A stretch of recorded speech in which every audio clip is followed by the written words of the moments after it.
దునియా నమూతు వనహ్యా వమా యుహ్లికునా ఇల్లద్దహర్.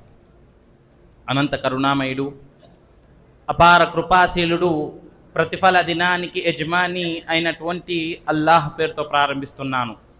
నేటి నా అంశం నాస్తికత్వం మరియు మనం. సోదరులారా, ఒకసారి విశ్వాన్ని గమనించండి. విశాలవంతమైనటువంటి ఆకాశం ఎటువంటి ఆసరా లేకుండా కనిపిస్తుంది. సూర్యుడు తనకు నిర్ధారించబడినటువంటి సమయమున ఉదయిస్తున్నాడు మరియు అస్తమిస్తున్నాడు. చంద్రుడు నక్షత్రాలతో తనకు నిర్ధారించిన మార్గమున ప్రయాణిస్తున్నాడు. ఏమిటి ఇవన్నీ యాదృచ్ఛికంగానే జరుగుతున్నాయా? కాదు, కానే కాదు. వీటన్నిటినీ సర్వశక్తివంతుడు, సర్వాధికారి అయినటువంటి అల్లాహ్ సుబ్హానహు వ తఆలా నడిపిస్తున్నాడు. ఈ విషయాన్ని స్పష్టం చేస్తూ దివ్య ఖురాన్లో అల్లాహ్ సుబ్హానహు వ తఆలా ఈ విధంగా తెలియజేస్తున్నాడు, వశ్శంసు తజ్రీ లిముస్తఖర్రిన్ లహా ذلك తక్దీరుల్ అజీజుల్ అలీం. మరియు సూర్యుడు తనకు నిర్ధారించబడినటువంటి మార్గంలోనే ప్రయాణిస్తున్నాడు. ఇది సర్వశక్తివంతుడు, సర్వజ్ఞాని అయిన అల్లాహ్ నిర్ధారించినటువంటి మార్గము. ప్రియమైన సహోదరులారా, కానీ మనిషిని ఈ సత్యం నుంచి వేరుపరిచే ఒక పదం నాస్తికత్వం. దీనినే ఉర్దూ పరిభాషలో ఇల్హాద్ అని అంటారు. అనగా దేవుడు లేడని నమ్మడం, దేవుని ఉనికిని తిరస్కరించడం, దేవుడు లేడని అభిప్రాయపడడం. ఇది కేవలం ఒక అభిప్రాయం మాత్రమే కాదు, మనిషి యొక్క ఆలోచన బుద్ధిని, తన ప్రవర్తనను, తన జీవన శైలిని పూర్తిగా ప్రమాదంలో పడవేసే భయంకరమైనటువంటి మార్గం. నేడు చాలామంది మానవులు ఈ మార్గాన్ని ఎంచుకుని, ఈ సృష్టికి కర్త అనేవారు ఎవరూ లేరు, తనకు తానుగా సృష్టించబడిందని, స్వర్గ నరకాలు మానవులు కల్పించుకున్న అపోహాలేనని, మరియు జీవన మరణాలు కాల ప్రవాహంలో కలిసిపోయే ఒక ప్రక్రియనని వారు అభిప్రాయపడతారు.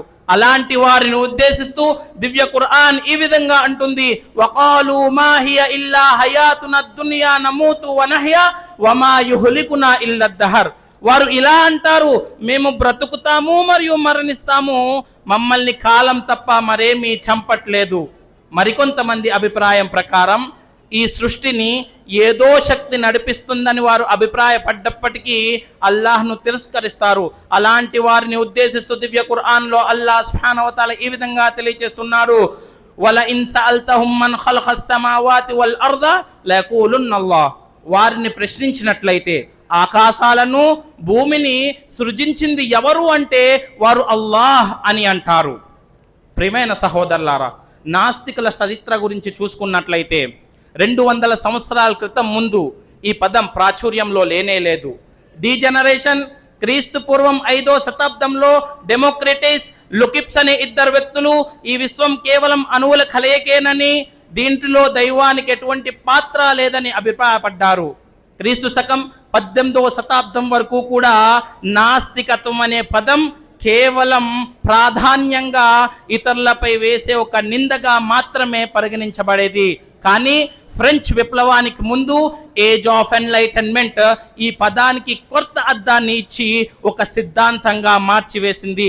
అలా ఎటువంటి ఆధారం లేకుండా వచ్చినటువంటి నాస్తిక భావోజ్వలం బహుస్మతి అనే స్త్రీ ద్వారా భారతదేశంలోకి ప్రవేశించడం జరిగింది. వీరి దగ్గర దేవుడు లేడు అని నిరూపించడానికి ఎన్నో రకాలైనటువంటి ఆధారాలు ఉన్నప్పటికీ నేటి వరకు కూడా ఒక ఆధారం కూడా రుజువు కాలేదు.